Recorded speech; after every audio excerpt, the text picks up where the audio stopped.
Banjo Patterson, poet and journalist. And Dame Nellie Melba, singer and journalist. No, sorry, she was just a singer. 4 out of the 9 featured personalities on the currency notes have artistic or literary claims to fame.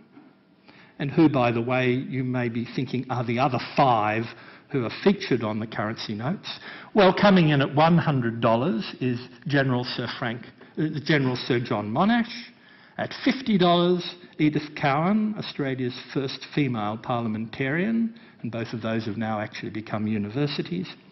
At $10, you have Flying Doctor John Flynn and Mary Reeby, a convict turned shipping magnate turned philanthropist.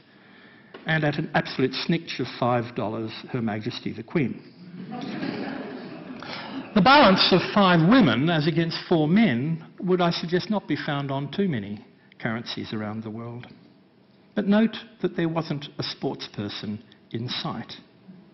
Now, out of those 9, the one you have probably heard of, other than the Queen, of course, is Nellie Melba, which reminds us that Australians have been prominent as musical performers.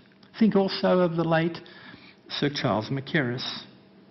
But they've been prominent particularly as female vocalists.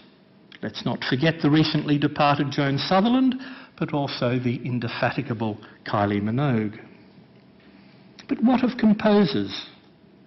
Like Sweden, Switzerland, or Canada, it is hard for many music lovers immediately to name an Australian composer. I once tried this out at a conference of the International Musicological Society with a group of people with very wide and, one hopes, fairly deep knowledge of music. And after much feet shuffling and hesitation, the name Percy Grainger emerged. But like Rupert Murdoch, the comment immediately followed, wasn't he really American? Or like Nellie Melba, he didn't actually live there, did he? Now, you might, in fact, why don't we do it right now? Can you name for me a Canadian composer? 7th largest economy in the world? Who's putting their hand up? Say? Yes?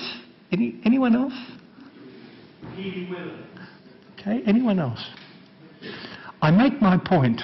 It's pretty difficult. I would have said Ernest Macmillan going back a little while, but it's very hard sometimes with countries that are hugely prominent now economically or even culturally, some of them to actually name a composer.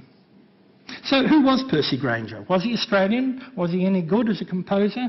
Was he really great? Indeed, has Australia even had a greatest composer?